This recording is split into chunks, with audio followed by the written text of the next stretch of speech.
دوستای عزیز، درود و سلام به شما. بسیار خوش آمدین به کلیسای خداوند و باور دارم که امروز خداوند میخواهد که از طریق کلام خود، از طریق روح خود با شما یک ملاقات بسیار مخصوص داشته باشه.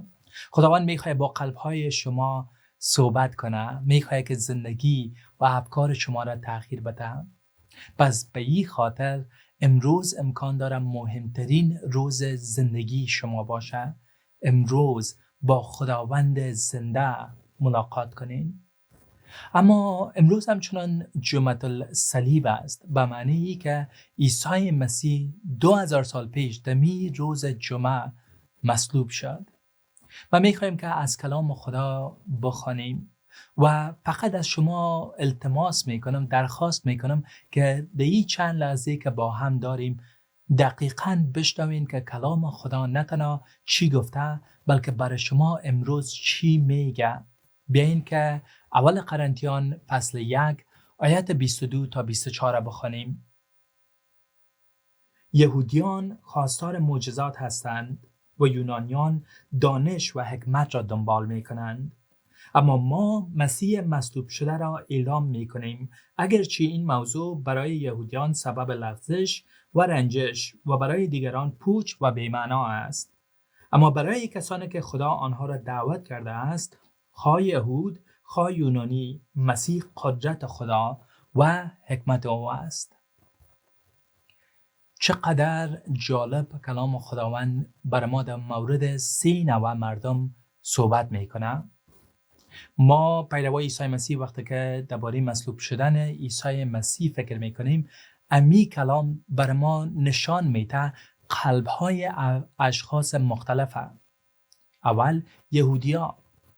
جالب است که کلام خدا میگه یهودیا خواستار معجزات هستند و یونانیان دانش و حکمت را دنبال میکنند. پس یهودیا که قوم خدا بودند، یهودیا را که خداوند انتخاب نمود و برشان تورات، زبور و کتاب نوشته های دیگه انبیا را فرستاده بود، یهودیایی را که خداوند برشان انبیا فرستاده بود، این یهودیا معجزه میخواستن. اگر پیامبر نو آمده، اگر خداوند پیام نو داره، اگر مسیح آمده در جهان، پس باید بر ما معجزه نشان بده. و حتی امروز هم بعضی ها شاید همین رقم فکر کنن، مسیح چگونه معجزه میتونه بر من نشان بده؟ مسیح بر من چی کرده میتونه؟ اگه عیسی شما بر من چی کرده میتونین؟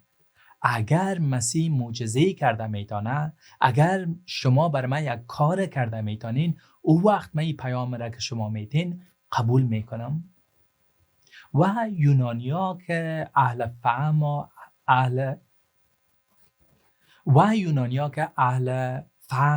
اهل فلسفه و دانش بودن، اونا حکمت میخواستن. چی دلایل دارین که من قبول کنم خدا را؟ چی دلایل دارین؟ چگونه استدلال میکنین درباره وجود خدا، درباره اخلاقیات، درباره مذهب و دین و فلسفه؟ او وقت من میتونم که ببینم که آیا قابل قبول من است یا نه. پس این 2 نوع مردم بودن که او وقت وجود داشتن و امروز هم وجود دارن. لیکن برای ما پیروای عیسی مسیح یک پیام است و او پیام مسیح مصلوب شده است. بشنوین که آیت 23 چی میگه. اما ما مسیح مصلوب شده را اعلام میکنیم، اگرچه این موضوع برای یهودیان سبب لغزش و رنجش و برای دیگران پوچ و بی‌معنا است. پیام مصلوب شدن عیسی مسیح برای کسایی که دیندار است باعث لغزش میشه. چرا؟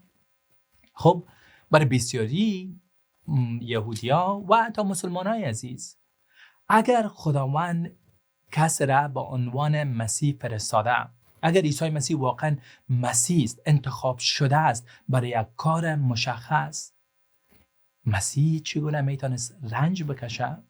طبق ما وقتی که زبور شریف فصل 2 را میخوانیم، میبینیم که مسیح باید پادشاهی کنه، مسیح آمد تا حکمرانی کنه. لیکن وقتی که ما مسیح را در انجیل ملاقات میکنیم، مسیح را میبینیم که فروتن بود. مسیح نامد که با قمچین مردم بزنه و همه را دیندار کنه. مسیح بود که با محبت مردم دعوت کرد. مسیحی که میگه دشمنایتان دوست داشته باشین. مسیحی که زمانی که با شاگردای خود است پاهای اونا را میشوید. مسیحی که میگه ما برای این آمدیم که خدمت شوم، ما آمدیم تا مردم خدمت کنم و جان ما فدایشان بسازم. تفکر دین و دینداری همیست همیشه که ما چگونه بتانیم خدا را خدمت کنیم، ما چگونه خدا را پرستش کنیم، ما چگونه عبادت کنیم. لیکن پیام انجیل است که ما و شما هیچ وقت با کارهای خود، از طریق دینداری خود، از طریق حتی عبادت خود به خدا نمی رسیم. چگونه امکان داره که یک انسان به خدا برسه؟ ما و شما گناه کردیم بر ضد خدا و هر روز گناه میکنیم بر ضد خدا و هیچ وقت رستگار شدن نمیتونیم. نه از طریق شریعت، به خاطر که شریعت ما و شما را نشان میده که گناهکار هستیم، و نه از طریق کارهای خوب ما، به خاطر که خداوند ما را برای کارهای خوب خلق کرده. مشکل اساسی ما و شما چی است پس؟ مشکل اساسی شما است که ما بر ضد خداوند که امر کرد و تمام جهان خلق شد، خداوند که امر کرد و تمام چیز به وجود آمد، کائنات به وجود آمد، ستاره ها به وجود آمد، ما و مهتاب و آفتاب به وجود آمد. خداوند که امر میکنه بر تمام جهان، بر ما و تو امر میکنه و میگه دروغ نگو، بازم ما تو دروغ میگیم. خداوند که امر میکنه که زندگی پاک داشته باش، کدام ما میتونیم بگوییم که همیشه پاک هستیم؟ خب شاید ملا صاحب بگوید که ما زاهد هستیم، ما پاک هستیم، لیکن ملا صاحب آیا با می موعظه های خود ملامت نمی کنی؟ آیا وقتی که موعظه کردی کدام وقت شده که بعد از امو موعظه به ضد امو گناهی که موعظه کردی خودت امو گناه را نکرده باشی؟ مفتی صاحب شاید بگویند که ما که فتوا میتیم، مگر مفتی عزیز با فتوا خواندن فتوای خود مگر نخواندی؟ فتوا دادی که خداوند قدوس است، قلب خودت چطور؟ قاری صاحب شاید بگه من قرائت میکنم، من تمام کلام خدا را به فکر خود دارم، از نظر مسلمانای عزیز میگم. مگر قاری گرامی خودت با قرائت خود اقرار نکردی که خداوند بر ضد گناه قهر و غضب داره؟ شاید بگوین خداوند که رحیم است. مشکل اساسی همی است. اگر خداوند قدوس است و خداوند رحیم است، چگونه میتونه ما و شما را ببخشه؟ سوال اساسی انجیل، سوال اساسی دین و دینداری، سوال اساسی آمدن مسیح به جهان همی است. ما که به ضد خدا گناه کردیم چگونه میتونم بخشیده شوم؟ هیچ راه وجود نداره جز ای که مسیح آمد و به خاطر ما جان خدا فدا کرد تا ما و شما رستگار شمرده شویم. مسیح به خاطر امی آمد، لیکن این پیام باعث لغزش و رنجش دینداری کسایی که دیندار است میشه.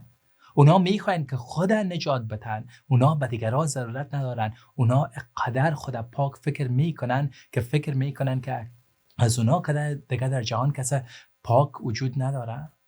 اما ما و شما که صادقانه میخواییم در حضور خدا زندگی کنیم، آیا نمیدانیم که قلب ما پر از گناه است؟ آیا نمیخواییم که زندگی پاک داشته باشیم؟ آیا با گناههای خود بارها روبرو نشدیم و هیچ وقت نتانستیم خدا نجات بدهیم؟ بنده امان به که ز تقصیر خویش عذر به درگاه خدا آورد و نه سزاوار خداوندیش کس نتواند که به جا آورد. ما و شما میدانیم که گناهکار هستیم و کلام خداوند میگه هر کسی که گناهکار است، هر کسی که با قلب صادقانه در حضور من میایه، از طریق عیسی مسیح میتونه نجات پیدا کنه. دین ما و شما را نجات دادن نمیتونه. دین برای ما و شما نشان میده که گناهکار هستیم. مسیح به عنوان نجات دهنده آمد، جان خدا فدای ما و شما ساخت. این پیام خوش انجیل است برای کسایی که دیندار هستند. از راه دین و شریعت نجات پیدا نمی‌کنین. بیاین ببینین که خداوند چی راه زیبایی را برای شما مهیا کرده. بیاین و رایگان دریافت کنین رستگاری را. بیاین رحمت خدا را بچشین. ایلا کنین پشت این کار را که من خودم خود رستگار میسازم امکان نداره. هیچ انسان نه رستگار بوده و نه رستگار بوده میتونه. امکان نداره. خودتان یک روز کوشش کنین که کاملا بیگناه باشین. یک روز. شاید دروغ نگین، لیکن افکارتان چگونه است؟ قلبتان چگونه است؟ نیتتان چگونه است؟ از طریق دین کس رستگار نمیشه. از این خاطر است که پیام انجیل پیام خوش است برای تمام کسایی که میخواین به خدا برسن. خب یک طبقه مردم است. طبقه دیگه هم وجود داره. طبقه‌ای که اینجا امو کلمه یونانی استفاده شده. یونانی ها چی میخواین؟ اونا استدلال میخواین، اونا حکمت میخواین، اونا فهمیده هستن، اونا از ما شما که بزرگتر هستن، تفکرشان بالاتر است، روشن فکر هستن. اونا میدانن، ما هستیم که چیز را نمیدانیم. مگر امی خودش یک نوع غرور نیست؟ انسان کی است که چیز را بدانه؟ انسان چی است که ما و شما وقتی که درباره هر چیز صحبت میکنیم امکان نداره که به طور کامل ما حتی یک چیز به طور درست بدانیم. امکان نداره. ایرا من میگم، ایرا فیلسوفا برای ما و شما میگه، امانوئل کانت برای ما و شما میگه. به خاطر که وقتی که ما جهان میبینیم، ما جهان هر چیزی را که در جهان است او از طریق چشم او را میبینیم. فکر ما است که او را دربارش تفکر میکنه و از طریق امی طرز تفکر خود است که ما قضاوت میکنیم. لیکن چگونه بتانیم که جهانی که خارج از افکار ماست جهان حقیقی است؟ اینا فیلسوفا برای ما میگه. امکان نداره که حقیقت به طور کامل بشناسیم. امکان نداره. تفکر انسان محدود است. در محدودیت ما میتونیم چیزایی را به طور راستی بشناسیم، لیکن هیچ وقت به طور کامل نمیتونیم بشناسیم. خب شاید بازم بگوین حتی به طور راستی حقایق را درباره خدا بر ما بگوین. استدلال کنین، دلیل بیارین. وقتی که ما پیروای عیسی مسیح درباره خدا فکر میکنیم، خداوند برای ما یک طرز تفکر نیست، یک چیز نیست که ما فقط درباره‌اش تفکر کنیم و او را یا قبول یا رد کنیم. خدا یک حقیقت است، یک شخص است که در جهان در کار است و ای که ما و شما میتونیم او را قبول کنیم یا نه اصلا به یک حساب مهم نیست. خداوند یک کار را انجام داده. به حکمت ما شاید این پوچ معلوم شود. به حکمت ما شاید فکر کنیم که از خدا بهتر میدانیم. من میدانستم یک راه بهتر را پیدا کنم. اگر ما و شما میتونستیم راه های بهتر را پیدا کنیم، جهان ما و شما در این حالت نمی بود، وطن ما در این حالت نمی بود. روشن فکر مگر ما نداشتیم؟ حتی بی خدا ما نداشتیم. بی خداهای نامدن که حکومت کنن سر کشور ما. پس چرا در این بدبختی هستیم؟ کجاست حکیم این جهان که جهان ما را گل و گلستان بسازه؟ اگر ما قدر حکیم می بودیم جهان ما در این حالت نمی بود و قلبهای خود ما در این حالت نمی بود. روشن فکر عزیز، قلب خودت چگونه است؟ آیا انسان کامل هستی؟ شاید فکر کنی. آیا دانشت بسیار زیاد است؟ امکان داره که از دیگران یک ذره زیادتر بفهمی. لیکن ما زمانی که کتاب‌های فلسفه را خواندیم و الهیات را می‌خوانم، یک چیز می‌دانم که انسان دانشش بسیار محدود است. کسی که فکر می‌کنه که حکیم است نادان است. کسی که فکر می‌کنه یک کس است در دانش هیچ کس است. سقراط بر ما و شما میگه نمیدانم. افلاطون بر ما و شما میگه نمیدانم. امانوئل کانت بر ما و شما میگه که نمیدانم. هایدگر بر ما و شما میگه که نمیدانم. ویتگنشتاین بر ما و شما میگه که نمیدانم. پس کی است این 4 نفر که در بین ما و شما پیدا شده و خود از خدا بالاتر فکر میکنن، خود از فیلسوفای جهان بالاتر فکر میکنن. این هم یک نوع غرور است که در ما و شما وجود داره که فکر میکنیم که هیچ کس هیچ چیز از ما که زیادتر نمیدانه و می فخر ما باعث میشه که هیچ وقت با خود و با حقیقت روبرو شویم. پیام انجیل برای کسایی که به حکمت خود میبالند است که خداوند حکمت انسان کنار گذاشته و زیرا از راه مسیح مصلوب شده بر ما و شما راه را باز کرده، در را باز کرده تا حقیقت هستی خود و حقیقت هستی خدا را بشناسیم. از این خاطر است که عیسی مسیح میگه من راه، راستی و حیات هستم. راستی فقط حقایق نیست که ما در کتاب‌ها پیدا کنیم.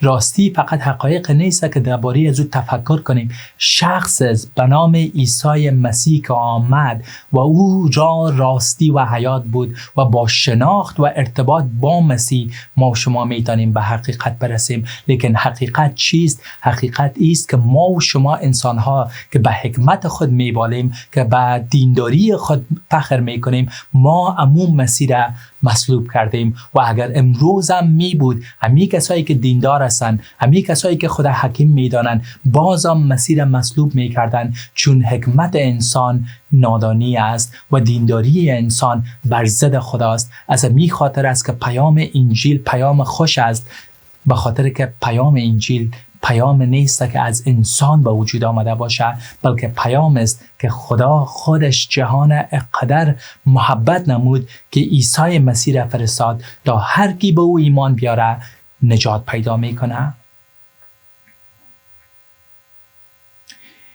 شما چگونه شخص هستین؟ حکیم هستین؟ استدلال میخواین؟ حقیقت چیست؟ حقیقت قلب خود شما و تفکر شما چی است؟ چگونه انسان هستین؟ هدف زندگی شما چیست؟ این جهان چگونه به دنیا آمد؟ خدای وجود داره؟ اگر وجود داره چگونه با او در ارتباط میتونین باشین؟ از طریق حکمت هیچ وقت به خدا نمیرسین. دیندار هستین و از طریق دین میخواین که یک زینی بسازین، یک پله‌های بسازین که به آسمان برسین. دینداری ما و شما را نجات نمیده. پس ما پیروای عیسی مسیح بر اساس امی پیام که بر بعضا ناراض کننده پیام است که اونها را می رنجانه و بر بعضا که این پیام پوچ است، امی پیام بر مردم می رسانیم که خداوند از طریق دینداری و حکمت انسانی ما و شما را نجات نمیده، بلکه از طریق عیسی مسیح راه نجات باز است. دوباره برای شما امی آیت می خوانم، آیت 23. اما ما مسیح مصلوب شده را اعلام می کنیم، اگرچه این موضوع برای یهودیان سبب لغزش و رنجش و برای دیگران پوچ و بی‌معنا است، اما برای کسانی که خدا آنها را دعوت کرده است، خواه یهود خواه یونانی، مسیح قدرت خدا و حکمت اوست. برای بعضا این پیام پوچ است، برای بعضا سبب لغزش میشه، لیکن برای کسایی که خداوند اونا را دعوت میکنه، عیسی مسیح حکمت و قدرت خداست. آیا دعوت شده این شما؟ امی اول شما را خداوند از طریق همین پیام دعوت میکنه. شاید بگوین هیچ وقت انجیل نخواندیم.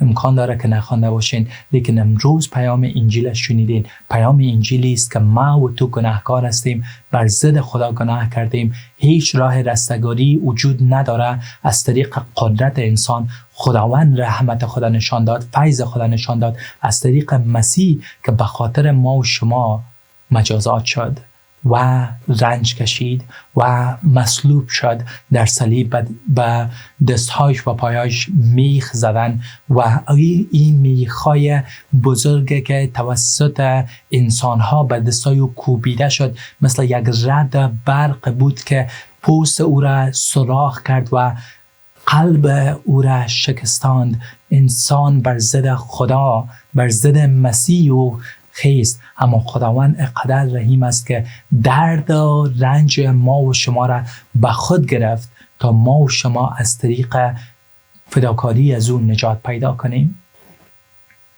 پیام انجیل است و دعوت خدا از شما هم است که ایمان بیارین به این پیام. ایمان بیارین تا رستگار شوین. ایمان بیارین تا از طریق روح خود من حقیقت این پیام در قلبهای شما جایگزین کنم. ایمان بیارین و با از طریق ایمان ببینین که من شما را چقدر دوست دارم. ایمان بیارین تا من شما را نجات بدم. ایمان بیارین تا رستگار شوین. ایمان بیارین به چی؟ به خود نه، به حکمت خود نه، به قدرت و پاکی و قدوسیت خود نه، بلکه به خدای ایمان بیارین که قدوس است و شما را میخواهد که نجات بده از طریق کار مسیح. جمعة الصلیب واقعا یکی از او پیام های است که اگر انسان میخواست یک پیام بسازه، باور کنین که پیام شاید دیگر رقمی میساخت. پیام میساخت که شما را شاید خوشتر میساخت. پیامی که در دینداریتان میگذاشتیتان اگر 5 وقت نماز میخوانین یا کمک بهتری رقم این کارا را کنین و خودتان نجات بدین و فخر کنین به کارهایی که میکنین. یا اگر درباره حکمت می بود، خب خدا این 4 استدلال است، از این طریق شما میتونین خدا را بشناسین و فخر کنین به حکمت خود. پیام انجیل انسان به طوری که اصل میشناسه. نه حکیم هستیم هیچ کدام ما و شما، نه اونقدر دیندار هستیم. صادقانه با یکی دیگه اگر صحبت کنیم، پس چگونه نجات پیدا کنیم؟ راه نجات ما چیست؟ راه نجات ما رحمت خدا در مسیح مصلوب شده.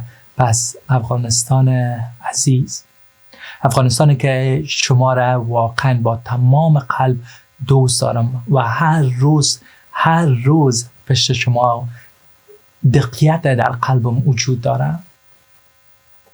دعوت میکنم شما را به انجیل، به پیام خوش انجیل، به پیام مسیح مصلوب شده بیاین. از طریق ای را محبت خدا را بچشین. بیاین از طریق ای را نجات پیدا کنین. بیاین از طریق ای را با خدای روبرو شوین که تا به حال نشناختین.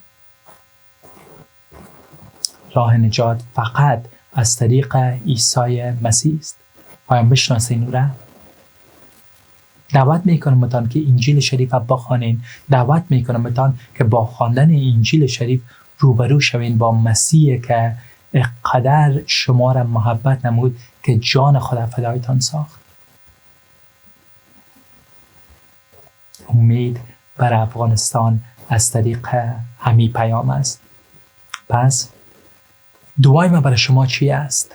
دعای ما ایست که امی وقتی که دمی لحظاتی که این پیام میشنوین، قلبتان بسته نکنین، فکرهای خدا بسته نکنین، هزار استدلال عاجل نبیارین که چرا شما رستگار هستین و به خدا ضرورت ندارین، یا ای که شما به این رقم پیامات چگونه میتونین ایمان بیارین، شما خود حکیم هستین. بگذارین که همین پیام با شما صحبت کنه بدون بهانه هایی که اول بیارین. بشنوین، اول ببینین و در انجیل من ایمان دارم که شما حکمت و محبت خدا را میبینین اگر بگذارین خداوند در قلبهای شما از طریق پیام کار کنه. در فیض و برکت خداوند باشین. پیام انجیل فقط با مصلوب شدن عیسی مسیح ختم نمیشه. پیام انجیل با رستاخیز عیسی مسیح از مرگ ختم میشه. روز یکشنبه ما و شما درباره رستاخیز عیسی مسیح صحبت میکنیم و رستاخیز عیسی مسیح را جشن میگیریم. در فیض و برکت خداوند باشین. دعای ما برای شما است که از طریق این پیام نجات پیدا کنیم.